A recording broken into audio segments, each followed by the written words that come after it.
அனுரவின் அரசுக்கு ஆதரவளிக்க நிபந்தனை விதிக்கும் நாமல். முன்னாள் அமைச்சர்களின் வாகனங்கள் மாயம், புதிய ஜனாதிபதியின் அதிரடி நடவடிக்கை. நவம்பரில் பொது தேர்தல் வெளியானது வர்த்தமானி. புவிசார் அரசியலில் மோதலில் சிக்கிக்கொள்ள இலங்கை விரும்பவில்லை, அனுர சுட்டிக்காட்டு. நிறைவேற்று அதிகாரம் கொண்ட ஜனாதிபதி முறைமையை நீக்கி தேர்தல் முறைமையை மாற்றியமைக்க தேசிய மக்கள் சக்தி முன்வந்தால் ஸ்ரீலங்கா பொதுஜன பெரமுன முழு ஆதரவையும் வழங்கும் என ஸ்ரீலங்கா பொதுஜன பெரமுனவின் தேசிய அமைப்பாளர் நாமல் ராஜபக்ஷ தெரிவித்துள்ளார். 1994 ஆண்டு தொடக்கம் இதுவரை அனைத்து ஜனாதிபதிகளும் நிறைவேற்று அதிகாரம் கொண்ட ஜனாதிபதி முறைமையை ஒழிப்பதாக கூறிய போதிலும் எவரும் அவ்வாறு செய்யவில்லை எனவும் அவர் ஊடகங்களுக்கு தெரிவித்துள்ளார். நிறைவேற்று அதிகாரம் கொண்ட ஜனாதிபதி முறைமையை நீக்குவதற்கான சிறந்த தருணம் இதுவாகும். எனவே நிறைவேற்று அதிகாரம் கொண்ட ஜனாதிபதி முறைமையை ஒழிக்க வேண்டிய தேவை இருந்தால் தாமதிக்க வேண்டாம் என நாமல் ராஜபக்ஷ மேலும் தெரிவித்துள்ளார். நடைபெற்று முடிந்த ஜனாதிபதி தேர்தலில் பொதுஜன பெரமுன சார்பில் களமிறங்கிய நாமல் ராஜபக்ஷ 3,42,781 வாக்குகளை பெற்று படு தோல்வியடைந்தமை குறிப்பிடத்தக்கது. அனுர தலைமையில் அமைந்த புதிய அரசாங்கத்தின் 9 மாகாணங்களுக்குமான புதிய ஆளுநர்கள் நியமிக்கப்பட உள்ளதாக தெரிவிக்கப்பட்டுள்ளது. இந்த நியமனங்கள் ஜனாதிபதி அனுரகுமார திசாநாயக்கவினால் இன்று வழங்கப்பட உள்ளதாக தகவல்கள் தெரிவிக்கின்றன. அந்த வகையில் வடக்கு மாகாண ஆளுநராக முன்னாள் யாழ் மாவட்ட அரசாங்க அதிபர் ஒருவரை நியமிப்பதற்கு புதிய ஜனாதிபதி முடிவு செய்துள்ளதாக குறிப்பிடப்பட்டுள்ளது. இதேவேளை கிழக்கு மாகாண ஆளுநராக நிர்வாக சேவை அதிகாரி ஒருவரை நியமிப்பதற்கு திட்டமிடப்பட்டுள்ளதாகவும் கூறப்படுகின்றது. இலங்கை நாட்டின் 9வது நிறைவேற்று அதிகாரமுடைய ஜனாதிபதியாக அனுரகுமார திசாநாயக்க தெரிவு செய்யப்பட்டதை அடுத்து பல அமைச்சர்கள் மற்றும் ஆளுநர்கள் பதவி விலகியிருந்தமை குறிப்பிடத்தக்கது. புதிய ஜனாதிபதி அனுரகுமார திசாநாயக்கவின் பணிப்புரைக்கு அமைய கையளிக்கப்பட்ட முன்னாள் அமைச்சர்கள் பயன்படுத்திய வாகனங்களில் சில மாயமாக்கியுள்ளதாக செய்திகள் வெளியாகியுள்ளன.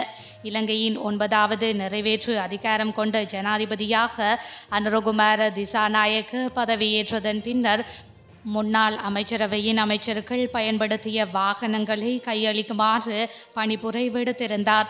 இந்த நிலையில் குறித்த பணிப்புரைக்கு அமைய கையளிக்கப்பட்டிருந்த முன்னாள் அமைச்சரவையின் அமைச்சர்கள் பயன்படுத்திய வாகனங்களின் எண்ணிக்கை குறைவாக காணப்பட்டுள்ளது. இதனையடுத்து மாயமான முன்னாள் அமைச்சர்கள் பயன்படுத்திய வாகனங்கள் தொடர்பில் அனுரகுமார திசாநாயக்க நடவடிக்கை எடுக்க உள்ளதாக தெரிவிக்கப்படுகின்றது. ஜனாதிபதியாக பொறுப்பேற்றுள்ள அனுரகுமார திசாநாயக்கவுக்கு நாட்டை வழிநடத்தும் ஆளுமை உள்ளதாக முன்னாள் ஜனாதிபதி மஹிந்த ராஜபக்ஷ தெரிவித்துள்ளார்.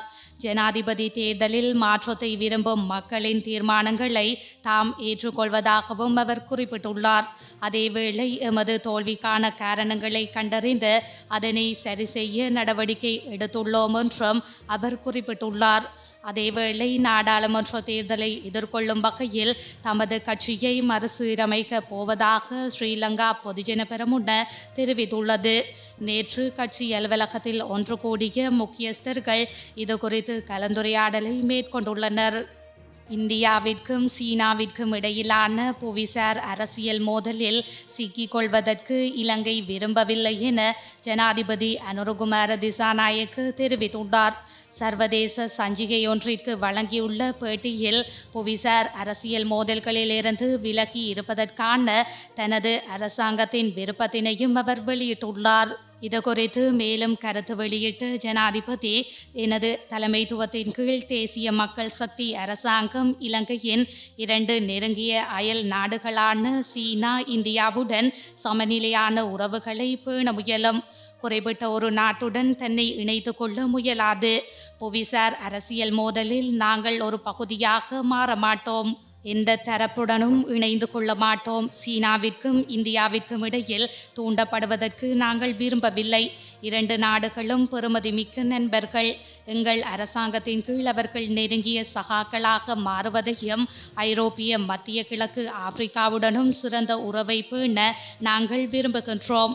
அதிகரிக்கும் பிராந்திய பதற்றங்களுக்கு இடையில் இலங்கையின் இறைமையை பாதுகாப்பதற்கு இந்த நடுநிலை வெளிவிவகார கொள்கை அவசியம். பரஸ்பரம் சாதகமான ராஜதந்திர உறவுகளை பேணுவதற்கு முயற்சி செய்வேன் என அவர் தெரிவித்துள்ளார். ஸ்ரீலங்கா பொதுஜன பெரமுனவின் தோல்வியுற்ற ஜனாதிபதி வேட்பாளர் நாமல் ராஜபக்ஷ கட்சியை விட்டு வெளியேறியவர்களுக்கு ஒரு இலக்கில் பயணிப்பதற்கு மீண்டும் கட்சிக்கு வருமாறு அழைப்பு விடுத்துள்ளார்.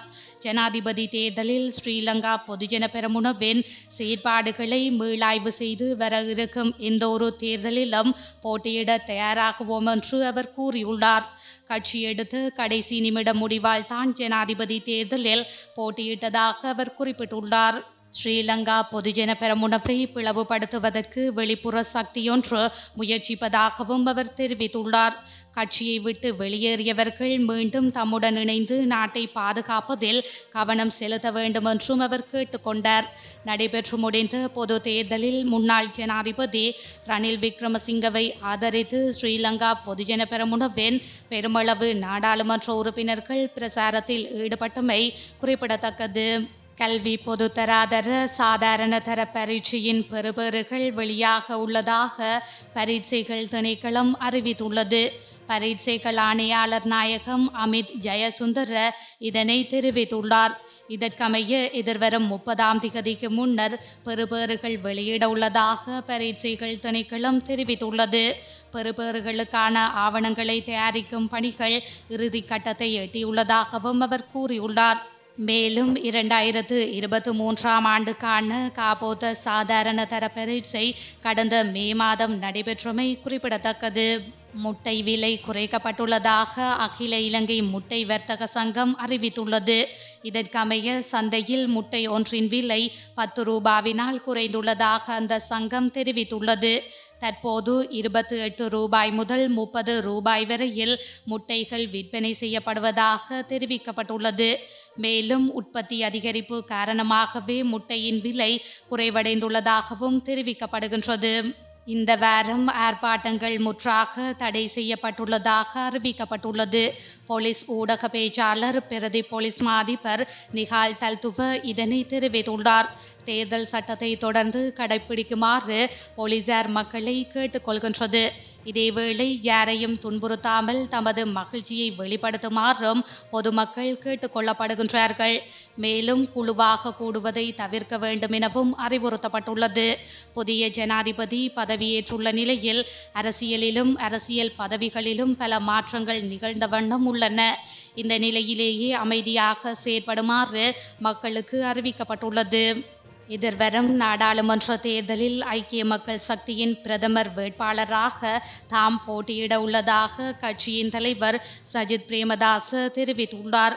அந்த தேர்தலில் ஐக்கிய மக்கள் சக்தி தலைமையிலான கூட்டணிக்கு தாம் தலைமை தாங்க வேண்டும் என்றும் தனது கட்சி முடிவு செய்துள்ளதாக பிரேமதாச கூறியுள்ளார்.